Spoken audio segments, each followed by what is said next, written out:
Bienvenue pour cette nouvelle exploration. Aujourd'hui, on plonge dans une situation assez tendue, on peut dire, en République démocratique du Congo. Ça concerne l'Institut supérieur de développement rural, l'ISDR à Mbandaka. Apparemment, l'Institut traverse une crise, disons, majeure. Et pour en parler, on s'appuie sur un document clé, un mémorandum. Il date du 11 septembre 2025 et il est signé par des professeurs, des doctoratas de l'ISDR. Ce texte a été repris par le média Réveil Congo dès le lendemain, le 12. C'est notre base de discussion. L'idée, c'est de comprendre ensemble ce conflit. Un conflit qui a l'air vraiment profond entre le corps académique et le directeur général, M.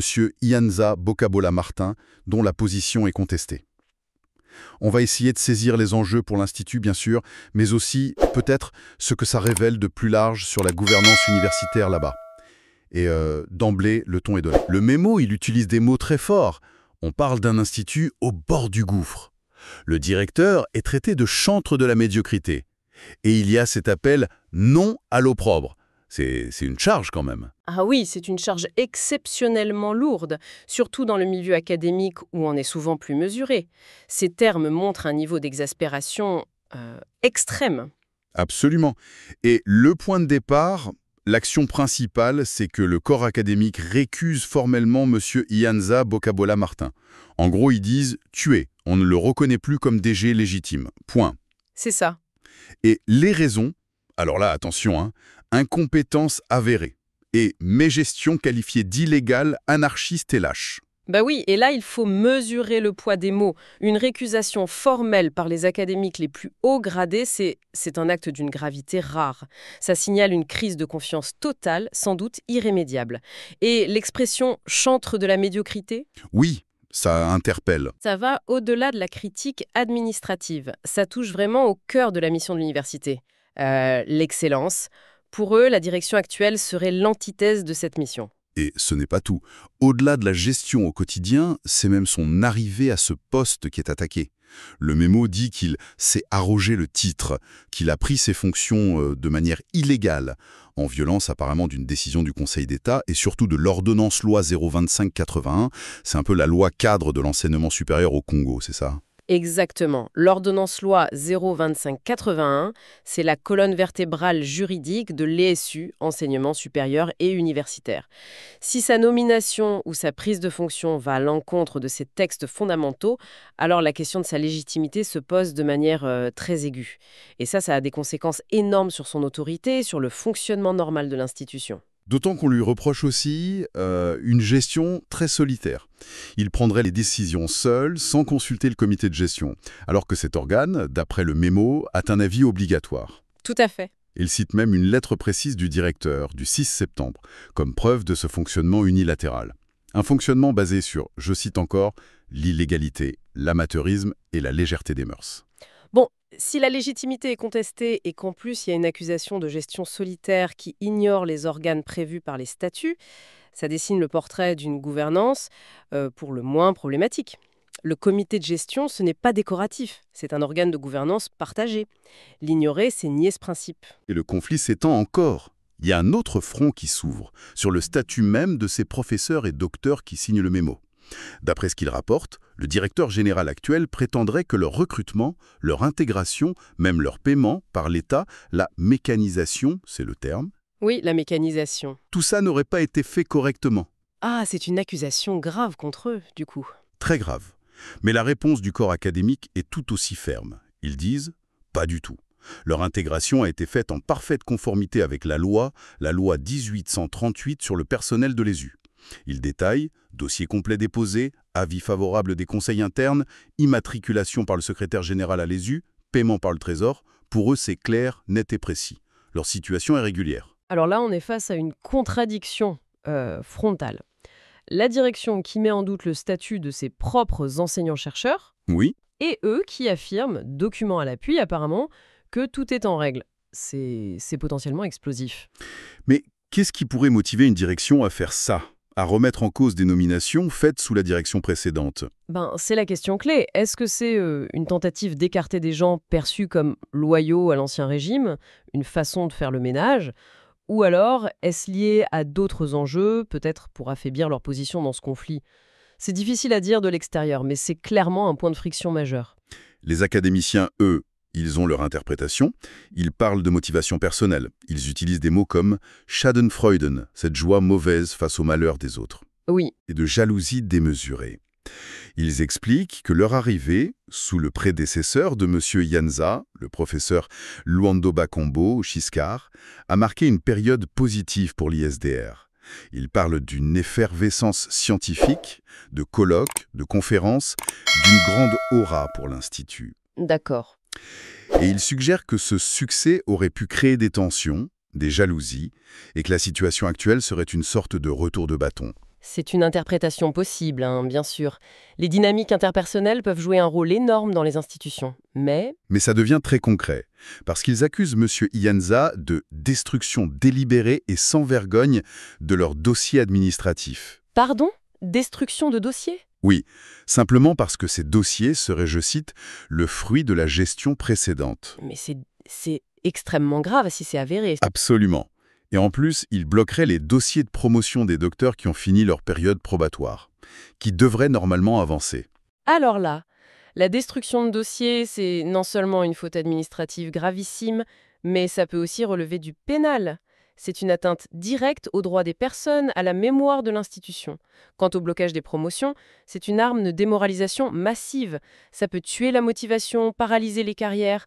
Ça montre bien comment un conflit au sommet peut empoisonner toute l'institution. Et cet empoisonnement, il toucherait directement l'enseignement. C'est un autre grief majeur du mémo. Les professeurs et docteurs signataires se verraient refuser des cours, des charges horaires. Ah bon? Oui, et ces cours seraient plutôt donnés à des chefs de travaux, à des assistants, qui sont importants bien sûr, mais qui n'ont pas forcément le même grade ou la même expérience pour tout. Normalement, il y a une hiérarchie des règles pour l'attribution des charges horaires en fonction des grades et des spécialités. Exactement. Et plus troublant encore, ils accusent le DG de s'accaparer la direction de tous les mémoires de fin d'études et projets tutorés. Ils feraient ça avec le personnel scientifique, assistants, chefs de travaux, mais en écartant les professeurs et docteurs qui sont, en théorie, les plus qualifiés pour ça. Ça, c'est très problématique. La direction de mémoire, c'est une responsabilité pédagogique lourde. La centraliser ainsi, en écartant les plus gradés, ça pose forcément question sur la qualité de l'encadrement et sur le respect des procédures académiques habituelles. Ça peut être vu comme une usurpation de fonction, clairement. D'ailleurs, le mémo va plus loin. Il suggère une motivation financière derrière ça. Il parle d'un ratio entre les travaux des étudiants et la masse d'argent à récolter. Oula, là, on touche à des soupçons de corruption, en fait, que des décisions pédagogiques seraient liées à des rentrées d'argent potentielles. C'est une allégation très, très sérieuse. Et comme si ça ne suffisait pas, il y a la question de la qualité des travaux eux-mêmes. Le mémo dénonce des plagiats et des platitudes de la pire espèce dans les mémoires dirigés de cette manière. Il demande même une contre-évaluation indépendante. Tolérés ou de travaux de très faible niveau, là on touche au cœur du réacteur académique. La mission première d'une université, c'est de garantir la rigueur, l'honnêteté intellectuelle et la valeur des diplômes. Si ces principes sont bafoués, c'est toute la crédibilité de l'institution qui s'effondre. La demande de contre-évaluation, elle est logique dans ce contexte, mais elle signe une crise de confiance abyssale. Et cette crise, elle culmine avec une accusation qui m'a particulièrement marqué, la marchandisation des cotes.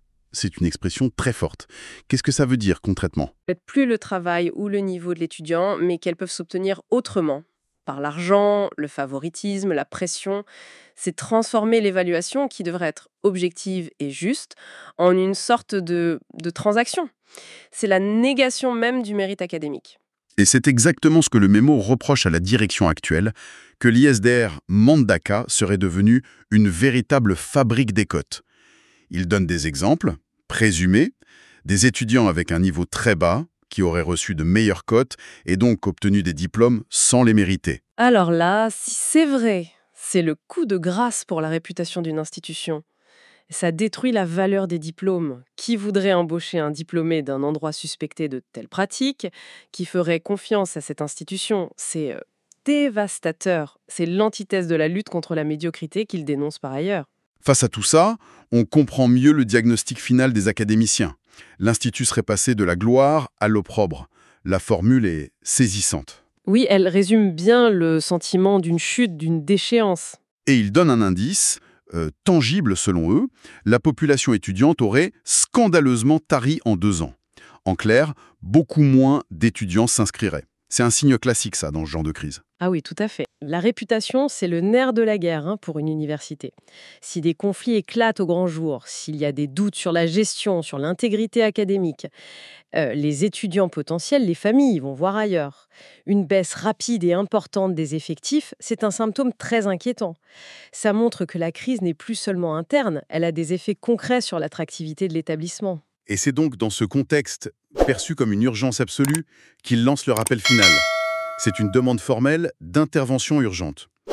Adressée à qui? Directement à Madame la ministre de l'Enseignement supérieur, l'autorité de tutelle. Au plus haut niveau, donc. Oui. L'objectif, sauver l'institution d'une déchéance imminente et permettre une reprise normale avant la prochaine rentrée académique. Le temps presse apparemment. Ce qui est notable aussi, c'est qui signe.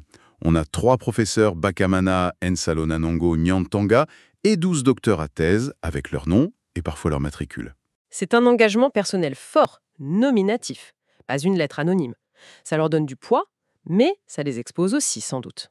Et ils ne gardent pas ça pour eux. Des copies ont été envoyées partout. Secrétaire général à l'ESU, conseil d'administration des IST, gouverneur de province, conférence des chefs d'établissements locaux et même, ce qui est assez piquant, au comité de gestion de l'ISDR qu'ils contestent. Pourquoi arroser aussi large? Cette stratégie de diffusion maximale, elle est très parlante. D'abord, ça montre qu'ils ont sans doute essayé les canaux internes sans succès. C'est une escalade. Ensuite, en informant toutes ces instances, ils prennent tout le monde à témoin. Ils cherchent à créer une pression de toutes parts sur la tutelle pour qu'elle agisse.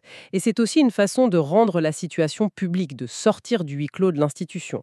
Pour souligner l'urgence et la gravité, et peut-être aussi pour se protéger un peu. C'est une mise en demeure collective en quelque sorte. Bon, si on résume un peu tout ce qu'on vient de voir, on a une direction contestée dans sa légitimité, accusée de gestion autocratique et illégale. On a un conflit très dur avec une partie importante du corps académique autour de leur statut, de leur travail, avec des accusations de sabotage de dossiers, de carrières bloquées. C'est ça. Et puis, le plus grave peut-être, ces allégations d'atteinte à l'intégrité même de l'enseignement. Cours mal attribués, mémoire détournée, soupçons financiers, et cette histoire terrible de marchandisation des cotes. Oui. Tout ça menant, selon les signataires, à un déclin visible de l'Institut, notamment la baisse des étudiants. C'est une synthèse assez juste de ce que décrit ce mémorandum, oui. Ça donne l'image d'une institution vraiment en crise profonde, sur plusieurs plans à la fois. Gouvernance, relations humaines, éthique académique. Alors, pour finir, au-delà de ce cas spécifique de l'ISDR Mandaka, qu'est-ce que ça nous dit, cette situation? Quelles leçons en tirer si on prend un peu de recul? C'est une excellente question, parce que même si chaque contexte a ses particularités, cette crise à Mbandaka, elle fait écho à des défis qu'on voit ailleurs, y compris dans d'autres pays. Elle pose des questions fondamentales sur la gouvernance universitaire. Comment on assure la légitimité des dirigeants? Comment on gère les transitions? Comment on prévient ou on résout des conflits aussi destructeurs? Et surtout, comment on protège l'intégrité académique, la qualité des cours, l'évaluation juste, la lutte contre la fraude, quand l'institution est secouée par des luttes de pouvoir, des accusations de mauvaise gestion. Ce cas est un rappel assez brutal, je trouve, de la fragilité de ces institutions de savoir. Et il nous interroge, est-ce qu'on peut vraiment avoir une excellence académique durable sans une bonne gouvernance, sans un climat de travail serein et respectueux? Ce mémo suggère que non, que les deux sont complètement liés. Gouvernance saine et excellence académique, les deux faces d'une même médaille en quelque sorte. Une réflexion importante pour conclure notre discussion d'aujourd'hui. Merci de nous avoir écoutés.